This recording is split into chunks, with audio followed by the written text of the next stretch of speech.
Hello guys, welcome back. Hope you have watched all my previous videos on stable and unstable equilibrium. So this video is lecture 4 and this will be based on previous year's question. So since there are lots of questions, so I have divided this lecture into 3 to 4 parts. So in this lecture I will discuss all the questions that came in the year 2013. So let's start it. शुरू करता है. So तुम लोग देख सकते हो question screen में दिया हुआ है. A thin hemispherical ball of radius b and weight w rest in equilibrium on the highest point of a fixed sphere of radius a. तो क्या बोला देखो, बोला है एक बाउल है,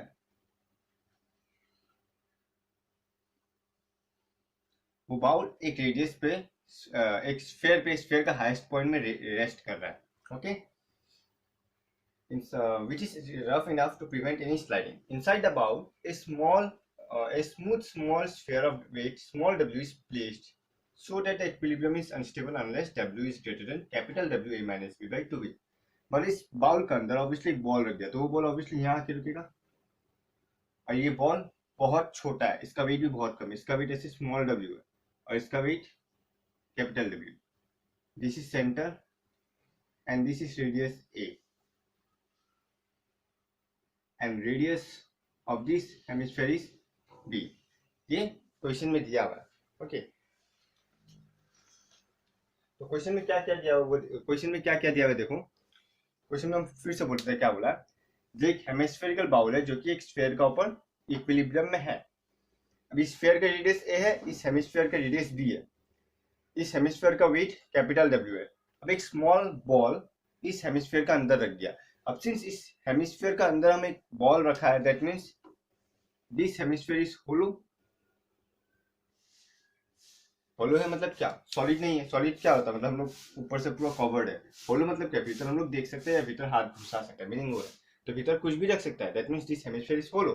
तो बॉल जब यहाँ रखेगा तो ऑब्वियसली यहाँ पे आके इक्विलिब्रियम होगा, स्टेबल होगा. तो इस स्मॉल बॉल का वेट W है, बट ये बॉल बहुत ही छोटा है, इतना रिमेंबर रखना. हाँ, ऑलमोस्ट तुम बोल सकते हो पॉइंट के बराबर है, वैसा बॉल है. सो अब दिखाना है कि it is stable unless, it is unstable unless W is greater than W a minus b by 2b. तो बस हम लोग को ये दिखाना है कि अगर ये स्टेबल है, स्टेबल होने से हम लोग को दिखाना पड़ेगा W is less than W a minus b by 2b. अगर हम लोग ये दिखा देता है तो हम लोग का प्रूफ कंप्लीट हो जाएगा. हम लोग का मेन एम है ये दिखाना. अब देखो कैसे दिखाता हूँ. तो obviously that O and O dash be the center of the sphere and hemispherical bowl. Hemispherical bowl. Let C be the point of contact of hemisphere and sphere. तो हम जो डायग्राम में बनाया वही लिखा. That means C is the point of contact of hemisphere and sphere. Term पकड़ लिया. Now let G1 be the, okay, let G1 G2 be the CG of hemisphere and small ball respectively, and G be the CG of combined body. Meaning ये है कि suppose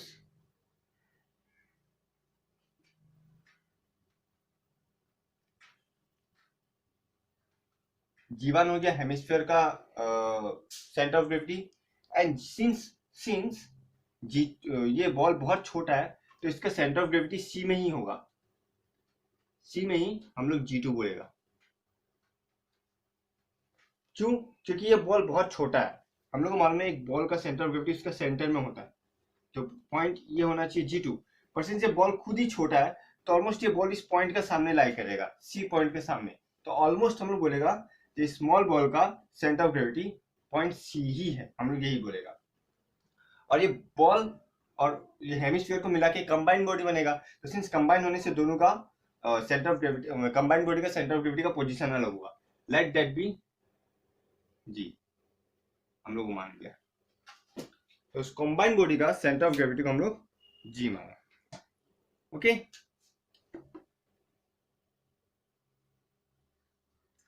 so तो clearly suppose इसको हम नाम दे देते हैं, ये तो ओडीआई है, तो OC equal to A because radius दिया हुआ है, and OC is equal to B, ये भी रेडियस दिया हुआ है। W here W comma small w are the weights of hemisphere and small ball. तो W and small w are the weight of hemisphere and small ball. Clear है? तो obviously pause करके तुम लोग इतना उतार लो, हम आगे बढ़ते हैं। ओके, पॉज करके उतार लेना अगर तुम लोग लिख भी रहे साथ में। ये था जस्ट इंफॉर्मेशन वाला पार्ट।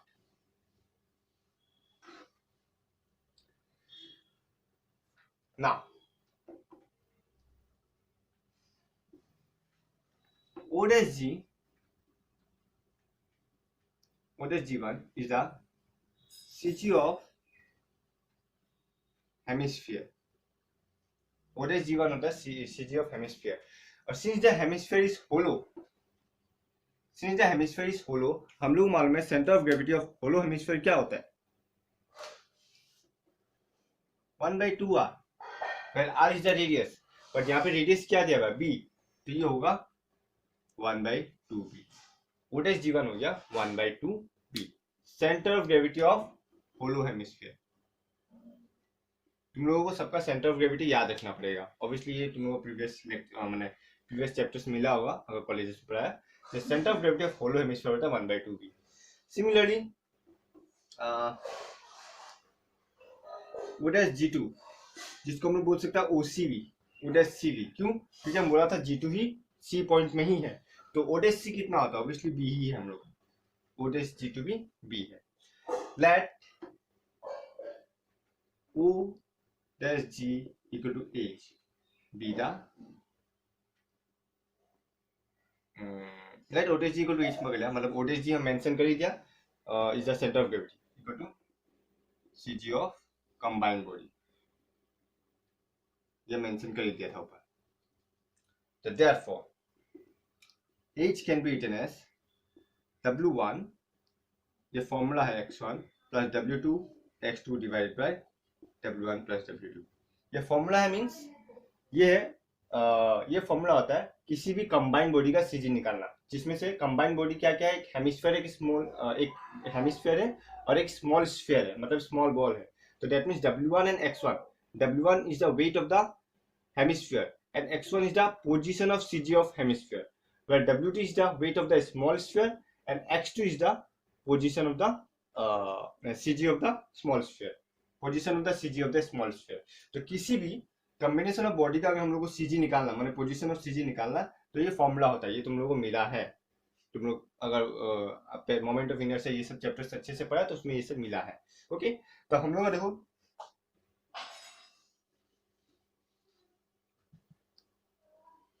तो यहाँ W1 W होगा obviously, sorry you can pause the video, ink refill कर लेता है, इंक आई थिंक हो गया।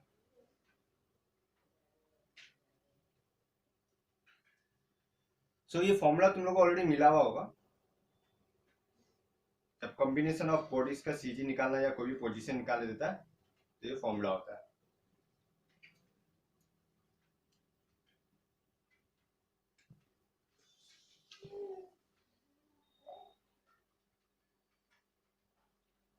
ओके,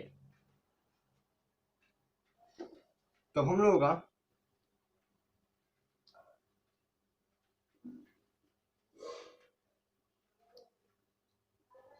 तो W1 क्या हो गया?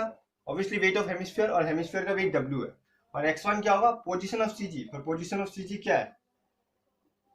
1/2b प्लस W2 क्या होगा?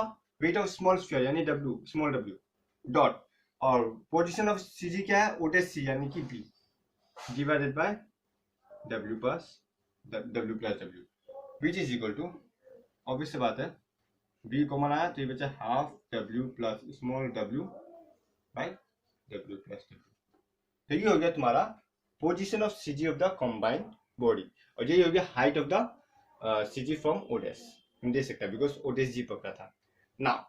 ये तुम्हारा था H का वैल्यू, इतना का उतार लिया तो सही है, कुछ नहीं समझा तो तुम लोग हमको व्हाट्सएप में पूछ सकते हैं। ओके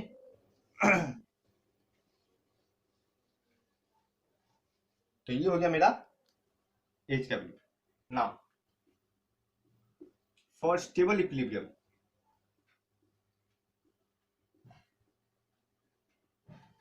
इक्विलिब्रियम को स्टेबल होने के लिए हम लोग का कंडीशन क्या होता है,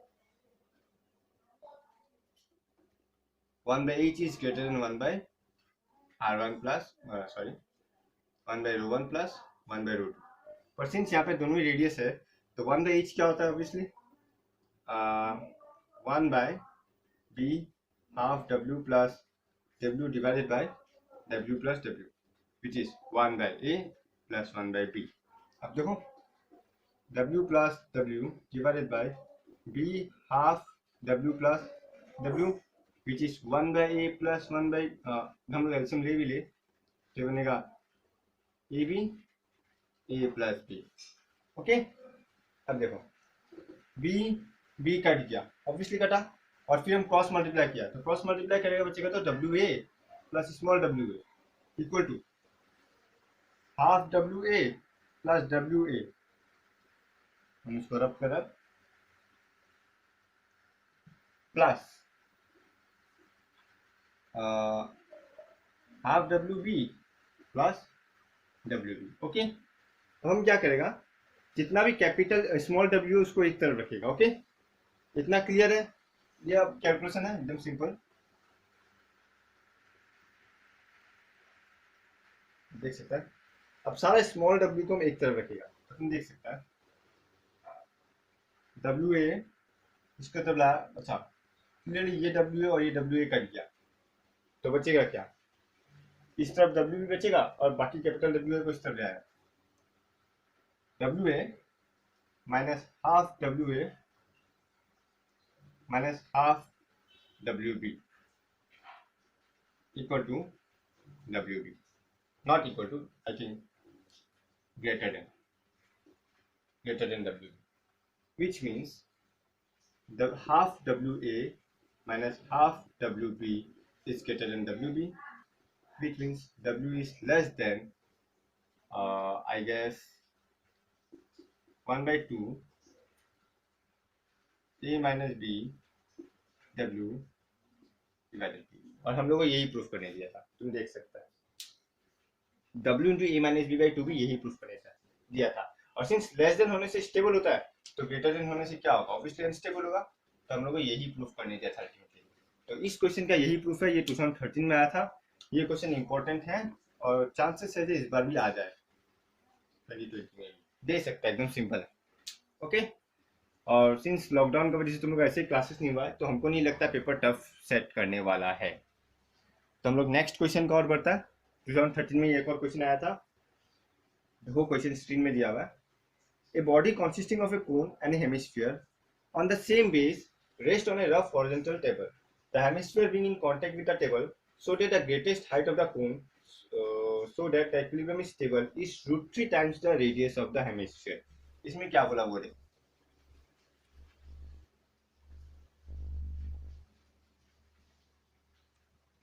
इसमें बोला है a body consisting of a cone and a hemisphere on the same base, this is a cone and this is a hemisphere, हम बेस सेम ले लिया, rest on A rough horizontal table, the hemisphere being in contact, ये table मान लिया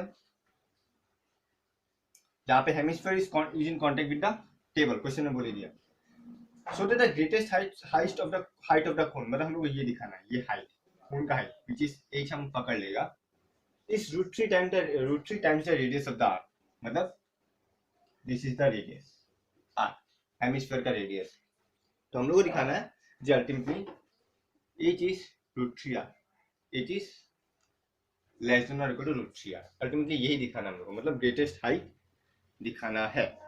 okay हम जो capital H बनाएगा लिखिएगा जैसे वो देखो, लेट सॉल्यूशन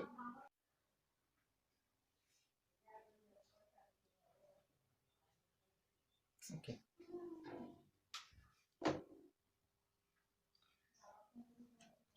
तो वो तरीका let h be the height of the cone and r be the radius. Radius तो दोनों का कंबाइंड रेडियस है। Let g1 and g2 are the cg of hemisphere and cone respectively. Hemisphere का g1 hemisphere का cg g1 and कोन का cg g2। Then हम लोगों को मालूम है कोन का cg फ्रॉम द बेस, ये बेस है, फ्रॉम द बेस h/4 होता है। क्यों? क्योंकि h इज द हाइट, तो h/4 होता है कोन का वो cg and OG1 is equal to 3r/8, तो 3r/8 हो गया हेमिस्फीयर का cg। अब यहाँ 3r/8 इसलिए लिखा because this hemisphere is solid. Solid का होता है 3r/8 एंड होलो का होता है 1/2r, तो यही डिफरेंस है। तो since this hemisphere is solid, so इसमें हम लोग यूज करेगा 3r/8। Now if h is the cg of the combined body from the point of contact c, then वही by formula we can write h is equal to w1x1 plus w2x2 divided by w1 plus w2। now अब देखो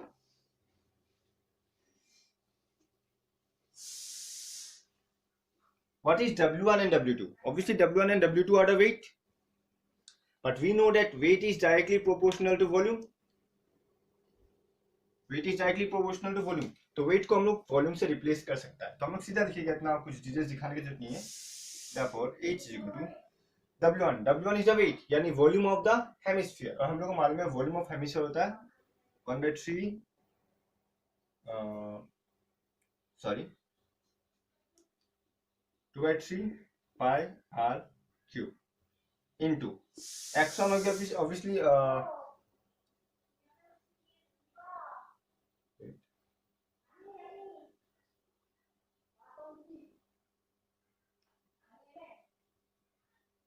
wait a second okay.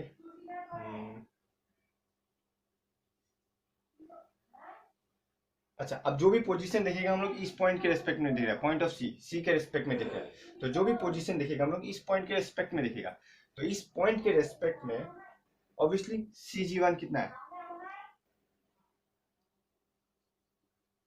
CG1 होगा obviously OC minus OG1, but OC कितना तुम्हारा obviously R minus OG1 कितना obviously 3r/8 वही निकाला।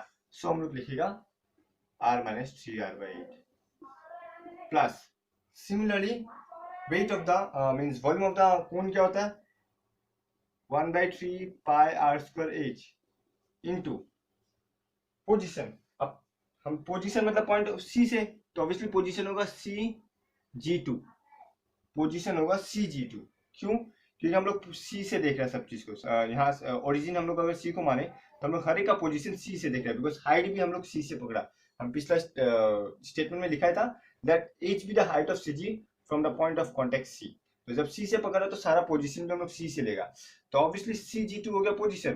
पर CG2 क्या होता है obviously OC plus OG2, OC plus OG2, but OC क्या है तुम्हारा ऑब्वियसली R और OG2 कितना है 1/4h।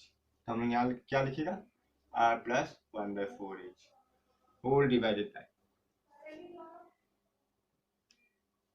V1 W1 plus W2 मतलब क्या 2/3 pi r cube plus 1/3 pi r² h। अब क्या बचेगा वो देखो, कुछ खास नहीं है, बस मेन ये है, ये वाला निकालना है h का वैल्यू।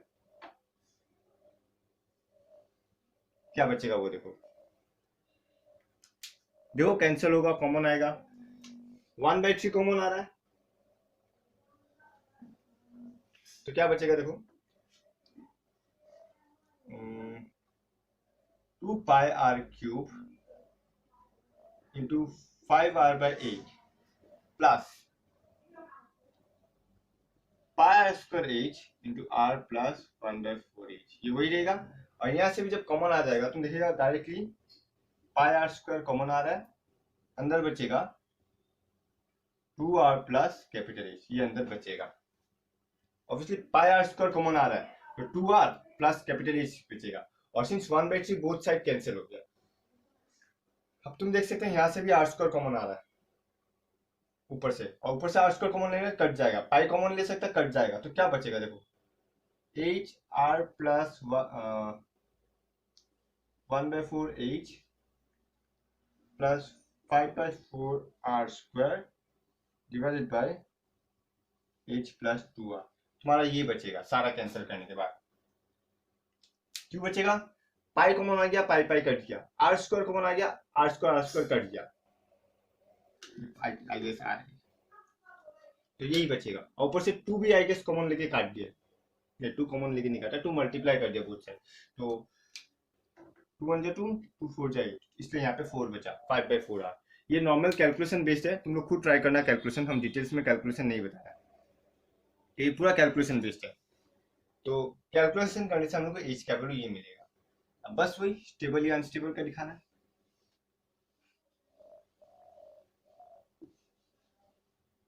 सो हम लोग को क्या दिखाना क्वेश्चन में, क्वेश्चन बोला है so that the greatest height of the cone is stable, जब स्टेबल होगा तो for stable 1/h greater than 1/ρ1 plus 1/ρ2, यही होता है ना। 1/h greater than ρ1 हो गया radius of the this base, this object, but इस ऑब्जेक्ट का रेडियस r है, सो 1/r प्लस, सिंस ये एक टेबल है तो इसका रेडियस कितना होगा, ऑब्वियसली इंफिनिटी होगा, बिकॉज ऑब्वियसली ये रहा पॉइंट ऑफ कांटेक्ट, हम लोग इसके बेस में लिया, तो जो भी लेगा हम लोग इस दो ऑब्जेक्ट का बेस में लेगा, बिकॉज ये एज ए होल ये एक ऑब्जेक्ट है, एज ए होल ये एक ऑब्जेक्ट है और ये एक ऑब्जेक्ट है, तो ये दो का बीच में हम लोग ले रहे हैं। सो इसका रेडियस r है और इसका radius infinity, that means 1/infinity, that means 0, तो हम लोग कुछ ही नहीं लिखेगा, कंडीशन यूज होगा 1/h greater than r, 1/r, that means h is less than r। अब h is less than r है, बस बैठा था और कुछ नहीं है, that means h into r plus 1/4h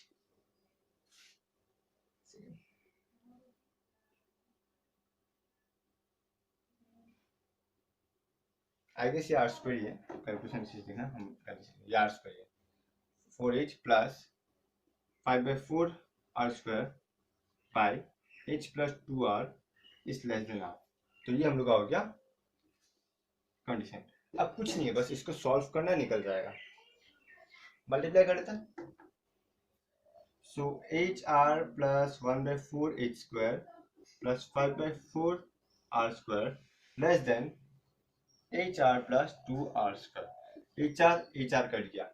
अब अगर तुम देखिएगा ये बचेगा 1/4h square is less than 2r square minus 5/4 r square, okay. अब इसको देखो कैलकुलेशन करता हूँ, implies 1/4h square is less than 3r square by 4, 4 cut गया, बचेगा h square is less than 3r square, which implies h is less than √3r। और तुम देखिएगा तुमको यही प्रूफ करने देता, यही निकल गया। तो बस वो h वाला फॉर्मूला तुम लोगों को ध्यान में रखना, h is equal to w1x1 plus w2x2 divided by w1 plus w2। तो जब भी ऐसा दो कंबाइन ऑब्जेक्ट दे तो तुम लोगों को वहां पे कंबाइन का सेंटर ऑफ ग्रेविटी निकालना पड़ेगा, ओके। तो वो फॉर्मूला तुम लोगों को ध्यान में रखना पड़ेगा, वो फॉर्मूला ध्यान में, तो वहां से h निकाल लो और h निकाल के स्टेबल अनस्टेबल का कंडीशन यूज करो। तो ये इतना सा सिंपल था, सिंपल क्वेश्चन था। और अभी जो हम दो क्वेश्चन कराया था वो दो ऑप्शन में आया हुआ था, मतलब एग्जाम में दोनों में से कोई एक कर सकता है था, वैसा ऑप्शन में था। और एक क्वेश्चन आया, देखो तुम स्क्रीन में दिया हुआ है, so that for a system in equilibrium under conservative force the potential energy is minimum for stable and maximum for unstable equilibrium। तो ये वाला हम आई थिंक लेक्चर 2 में करवा दिया ये वाला प्रूफ, तो तुम लोग वहां पे देख सकते हैं, इसका प्रूफ हम करवा दिया, सीधा 5 मार्क्स का आया था।